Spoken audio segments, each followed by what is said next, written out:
She was 19, bright, creative, magnetic. Her name was Bianca. Online, she was known for her pastel hair, her sharp humor, and that half-smile that made strangers feel like they knew her. She streamed, she posted, she replied to comments. She was part of that generation that never really disconnects, because the internet never sleeps. But behind every like, every heart, every friendly DM, there's a darker side, where admiration turns into obsession, and attention becomes control. This is not just her story, it's a warning.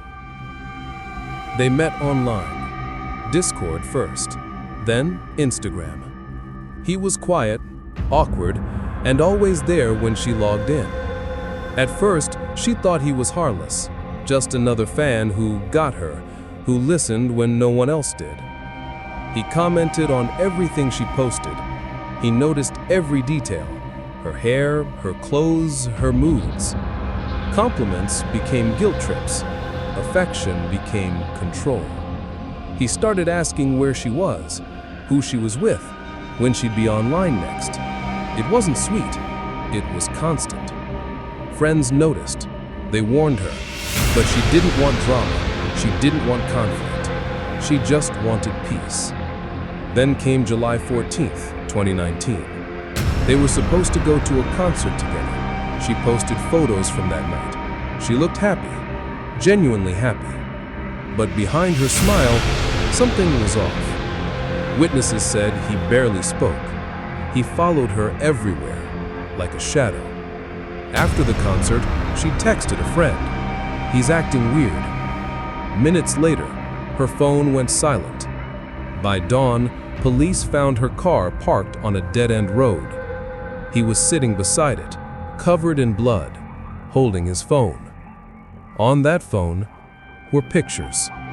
Pictures that had already spread across the internet. He had uploaded them to Discord, to Instagram, to anywhere that would let him show the world what he'd done.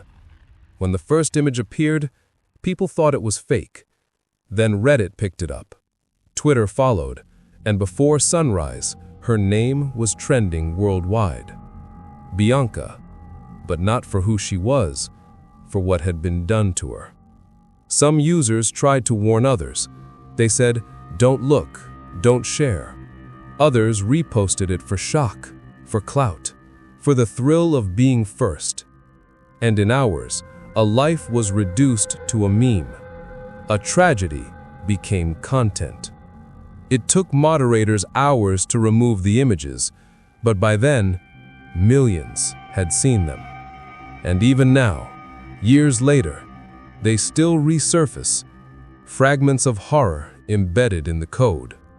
Her mother found out like everyone else, through a phone notification. Imagine that, a buzz on your nightstand, and the worst truth the internet could deliver waiting on the other side of the screen. In court, prosecutors called it performance. He wasn't just killing her, he was performing it. He live posted the aftermath. He wrote captions. He crafted a narrative. He wanted an audience. He wanted attention. He wanted control. That's not love. That's possession disguised as passion. But the story didn't end there. Her family refused to let her memory become a horror story. They spoke out. They created the Bianca Foundation, focused on digital safety, awareness, and recognizing the signs of obsession early. They went to schools, talked to parents, taught teenagers that love doesn't demand constant access, that affection doesn't mean control. Because obsession doesn't start with violence. It starts with a message, a like, a small demand for attention, and then another, until love becomes a leash. Bianca's story lives on as both tragedy and mirror. It reminds us how easy it is to blur the line between love and ownership, between admiration and control. We can't erase what happened, but we can decide how we react the next time we see obsession hiding behind affection. Because on the internet, nothing really disappears. Not memories, not mistakes, not the warnings. This is Crime Stories in 60, where the truth hides in the dark, but the story always finds the light.